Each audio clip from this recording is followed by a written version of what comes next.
Morning.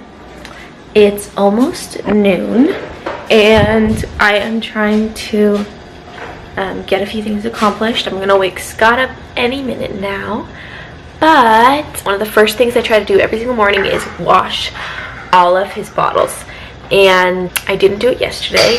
Weekends I tend to slack off, like one day a week I tend to slack off and not do it, and that was yesterday, which was Sunday, so I'm going to get those all done right now. Yay!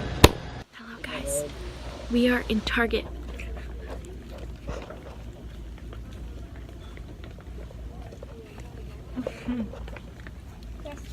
Yeah.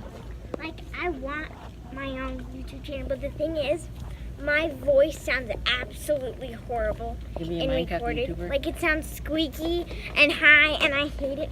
So that's why I don't like my voice. Oh, okay. Well, here coming out today with another Minecraft Let's Play. Okay. Then doing the Battle Royale. You're in Target right now. I brought some kiddos with me because I don't like going anywhere alone. And Target's new homeware line just dropped yesterday, so I'm here to check it out. Anything to say, Lynn? No. Do you want to be on my channel? It works. Okay. My hair's so stiff. So soft.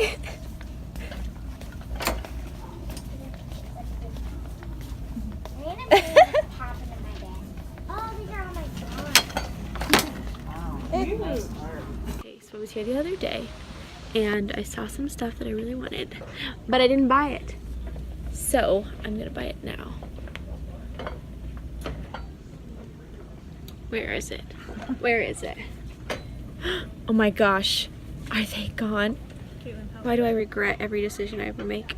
I'm gonna be so mad right now. Guys, I'm pretty upset right now because the hooks I came here for are MIA. They are missing. And Thank you for clarifying what MIA means. I had my heart set on those dang hooks. So now I don't really know what I'm gonna do. Guess I'm gonna order them online. How are you? Lynn, how are you? Good. Cody, how are you? I'm shocked. Like Why? I said before, I hate the way The my hooks. voice sounds How recorded. are you gonna, oh my gosh.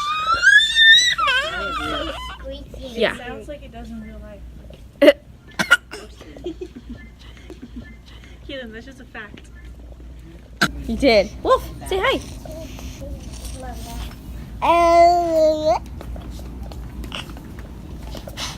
No, I'm going to cakes from parties. Capital gains. Hey, Wolf. He's just having a good time here at Target.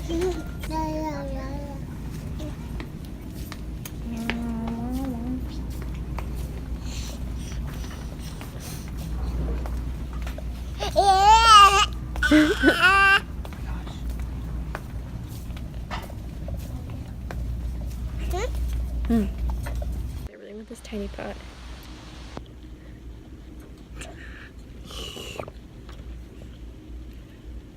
Yeah, you can drink that. Good, there's a stopper on the bottom. Yeah. Should I get this or no? Yes. Yeah. Okay. Guys, I'm trying to make a decision because they have Tamagotchis, the old kind, and I really want it. But it's $15. I don't know. I don't know if I should get it or not. What do you think, kid? We can't decide.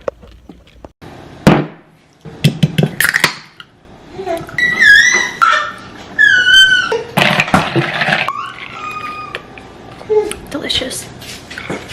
I am dragging today, and my child is naming grumpy and annoyed. So I poured myself a little Ninja Red and a Zing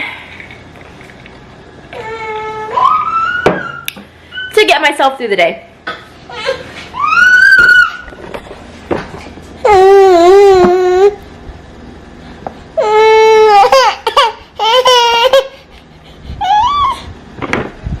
He's being very dramatic at the moment. The kids just left. We went to Taco Bell.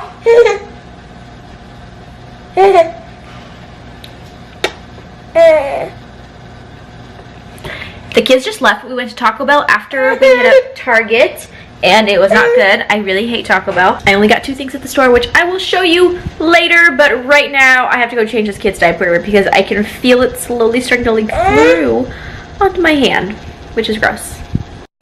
Hi guys, so I started filming this clip already, and the baby was having too much fun and he was being so loud and excited that I decided to stop it, let him calm down a little bit, give him to my dad, and we're gonna try refilming this because I really want to be clear and concise with my thoughts, so I don't want his cute little butt distracting me. So I don't really know where to start, but basically I already talked about this on my Instagram story, so if you saw that, then sorry to repeat myself. This one's gonna be a little bit longer and more detailed.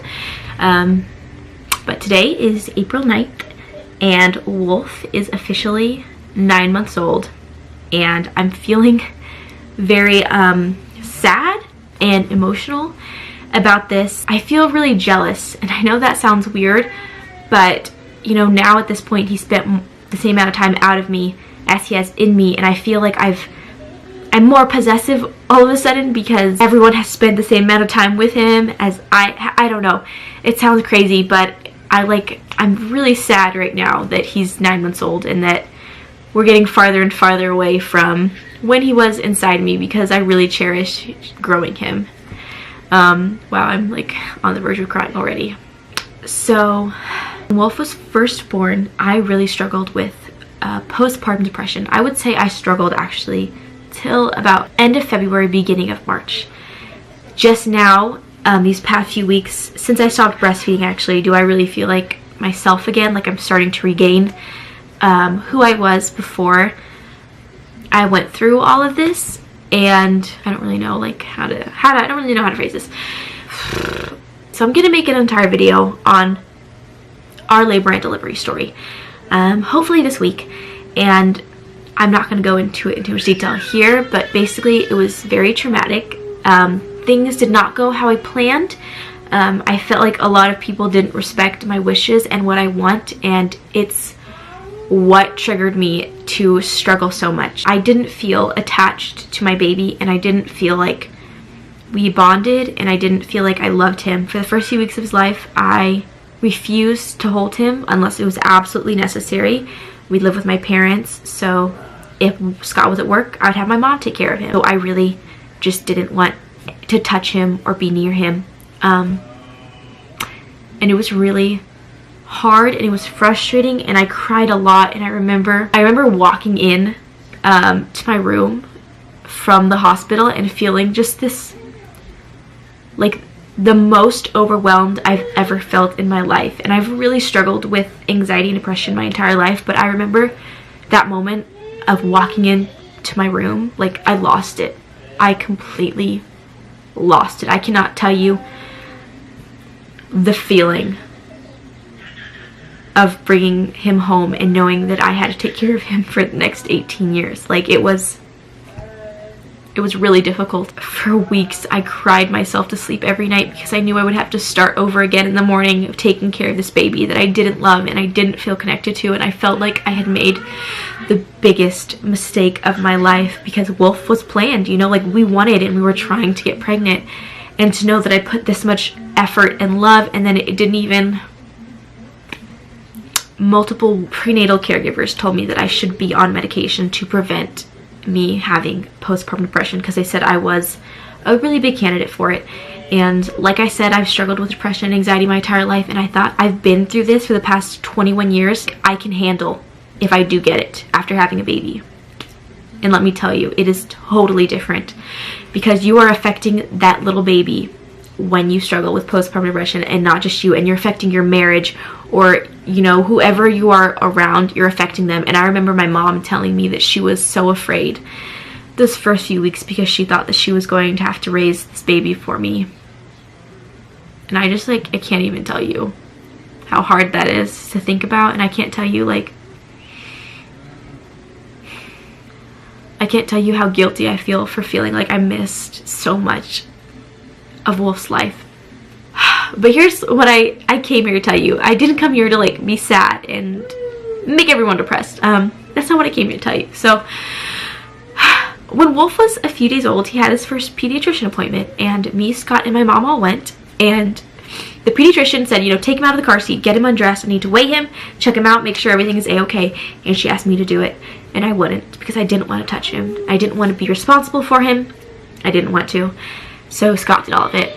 He had an appointment the following week to make sure he was gaining weight, and Scott couldn't go because he was back at work, and my mom did all of it. And I remember feeling so guilty at those appointments because I just was thinking, like, wow, this pediatrician must feel so bad for my baby that he has me as a mother, that no one, that I wouldn't even like hold him or take care of him. We saw multiple different people, like a chiropractor, a lactation consultant, and every time I saw somebody like that, I just literally like felt like they were judging me and they thought that my baby had the worst mother in the world. And that's really hard to think about, because I worked so hard to be a good mom, and I gave everything. Even when I was depressed, I gave everything to my baby. If he cried, I picked him up. You know, like, I just wanted him to have the best life possible. Even though I didn't love him, I still worked so hard to give him the best life possible. And it's so hard that some people only will know the type of mother I am based on those first few weeks of Wolf's life, and that is so sad. And I feel like, okay, I'm not gonna talk about this anymore. So okay, here's what I wanted to say. So a few weeks ago, Wolf had his 9-month checkup, and we walked up to that pediatrician's office, and I got this like wave of emotions where I just wanted to start bawling my eyes out because of how proud I am of myself. And I've never said that about anything. I'm very hard on myself. I don't think I'm that great of a person. You know, I don't brag about myself.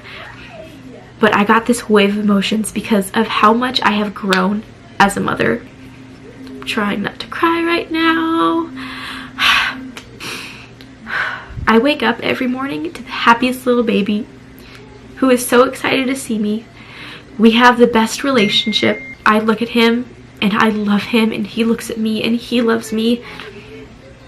I just can't tell you how happy it makes me to be his mom, because he is the greatest thing in my life and I love him so much. And walking up to that pediatrician's office, it made me so happy because she could see, and I know that this is dumb to like base off of other people's input, but like she could see, and I knew she could see like how much I've grown and how much I've changed and how much like I enjoy being a mom now, because he just is the light of my life. And I love my baby so much. Like, we love each other, and we have this relationship that I know, like, as much as he loves his dad or his grandparents or his aunts, like, I know that he's mine, and I know that he loves me, and that we have a special relationship. And it's just like, it's just the greatest thing. When you're pregnant, people will tell you a lot of things. They will tell you exactly how you'll feel the moment you see your baby, exactly how it feels the rest of your life. They will tell you all of these ideals and how they did things. I can't even tell you how many moms assured me that the moment you pushed that baby out, the moment you saw him, your world would change. You would forget everything, all the pain, how much you hated being pregnant. You would forget it all because you were holding your baby in your arms. The moment that baby came out, they had this instant connection. They loved them. Everything was beautiful. Everything was great. I remember talking to my uncle, and he was asking how it was, and I told him that I was struggling, and he told me, well, you know, he wouldn't know what that's like, because the moment he saw his baby for the first time, he was immediately like overcome with love. And as great as it is for those people, I just want anybody out there that doesn't feel that instant click to know that it's okay. It's normal to struggle. You are making the biggest jump of your life to going to be a mother, because it's not gradual. When you meet someone and then you date and then you get engaged and then you're married, it's not this slow growth. Just like the next day you wake up and you have a baby, and it's hard to adapt to and it's hard to change. And I just want anybody to know that if you are struggling, if you are scared, that it is going to be okay. It's normal to not know what you're doing. It's normal to not feel connected to this person instantly. Maybe you instantly fell in love with your baby and maybe you didn't, but either way, you will eventually find your way as a mother. It took me months to finally feel like I'm the mother that I'm supposed to be, and now I love who I am as a mother. And I spent months feeling guilty, like I wasn't doing enough. And if you've met my baby, you know that he is the happiest little guy, and he's absolutely perfect. And as much as I think that part of it is his personality, part of it is because of how I parent him and how much love and attention and how I give everything I can to him. So that's all that I'm gonna film. This got like awkward, and I probably didn't even say everything that I wanted to say, but guys, being a parent is hard. It's the hardest thing you'll ever do in your life. I can tell you that right now. So it's okay if you don't think it's easy every day, and it's okay if sometimes you struggle, especially when the baby's first born. It's okay. Find someone to talk to. I'll always put my Instagram down below if you want to message me. Like, I would be happy to talk to you about anything. We struggled with a lot, and so I am an open book, and I am happy to talk about anything and everything. So I'm gonna end the video here. Sorry for this long rant. It's just been weighing on my heart, especially since he's 9 months old, and I'm feeling really emotional about that. But this is everything. Thank you for watching, and I'll give this video a like, and I'll see you guys next time.